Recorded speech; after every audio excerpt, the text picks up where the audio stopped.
ஒரு வீடு கட்டியிருக்கிறாரு.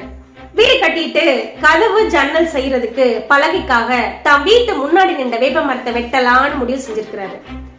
ஆனா அதே வேப்ப மரத்துல காக்கை தன் குஞ்சுகளோட வாழ்ந்து வந்துட்டு இருக்குது. அப்போ தம் பிள்ளைய கூட்டிட்டு போய் அவர் அவனுக்குள்ள நின்று சொல்றாரு, இந்த மரத்தை தப்ப நாளைக்கு நம்ம வெட்ட போறோம் அப்படின்னு தம் மகன் கிட்ட சொல்றாரு. அதுக்கு அந்த மகன் கேட்கிறான், யாருப்பா வெட்ட போறாங்க அப்படின்னு. நம்ம உறவினர்களை வர சொல்லிருக்கிறேன்ப்பா, நாளைக்கு வந்து வெட்டிடுவாங்க அப்படின்னு சொல்றாங்க. உடனே இந்த காக்கை குஞ்சுகள் பயத்தோட அவங்க அம்மா கிட்ட, அம்மா நாளைக்கு மரத்தை வெட்ட போறாங்களா, நம்ம என்ன பண்றதுன்னு ஒரு பதற்றத்தோட கேக்குதுங்க. ஆனா அதுக்கு அந்த தாய் காகம் எந்த ஒரு பதற்றமே இல்லாம அமைதியா இருக்குது. மறுநாள் அவங்க உறவினர்கள் யாருமே மரத்தை வெட்ட வரல. அவங்க மகன் வந்து கேக்குறான், அப்பா யாருமே வரலையா அப்படின்னு. அவங்க அப்பா சொல்றாரு, உறவினர்கள் நம்மளை ஏமாத்திட்டாங்கப்பா, என் நண்பர்களை நாளைக்கு வர சொல்றேன், எப்படி நாளைக்கு வெட்டிடலாம் அப்படின்னு சொல்றாரு.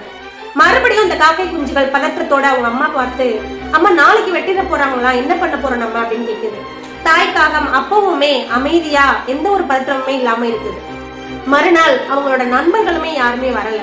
அவங்க மகன் வந்து கேக்குறாரு, அப்பா இன்னைக்கு உங்க நண்பர்களும் உங்களை ஏமாத்திட்டாங்களாப்பா, அவங்களும் இன்னைக்கு வரலையாப்பா அப்படின்னு கேக்குறாரு. அவங்க அப்பா, ஆமாப்பா என் நண்பர்களும் இன்னைக்கு கைவிட்டுட்டாங்க, நாளைக்கு நம்மளே இந்த மரத்தை வெட்டிடலாம் அப்படின்னு முடிவு பண்றாரு. அப்போ இந்த காக்கை குஞ்சுகள் ஏளனமா அவங்கள பார்த்து தாய் காகத்துக்கிட்ட சொல்லுது, இவங்க எப்படியே பேசி பேசி ஒன்னும் பண்ண மாட்டாங்க, எப்படியே பேசிட்டே போயிடுவாங்க அப்படின்னு சொல்லுது. அப்போ அந்த தாய் காகம் ஒருவித பதற்றத்தோட அவங்க குஞ்சுகள் கிட்ட சொல்லுது, இல்லை குழந்தைகளை, அவர்கள் தன்னை நம்பி நாளை அந்த காரியத்தில் இறங்க போகிறார்கள், கண்டிப்பாக நாளை இந்த மரத்தை வெட்டி விடுவார்கள், இப்பொழுதே நாம் வாழ்வதற்கு வேறு இடம் தேட வேண்டிய நெருக்கடி ஏற்பட்டு விட்டது, உடனே நாம் கிளம்பி ஆக வேண்டும் அப்படின்ட்டு அந்த காகம் குஞ்சுகள் கிட்ட சொல்லுது. அம்மா எப்பயுமே பதறாத நீ இப்ப மட்டும் ஏமா ஒருவித பதற்றத்தோட இருக்கிற அப்படின்னு அந்த குஞ்சுகள் வந்து தாய் காகத்தை பார்த்து கேட்குது.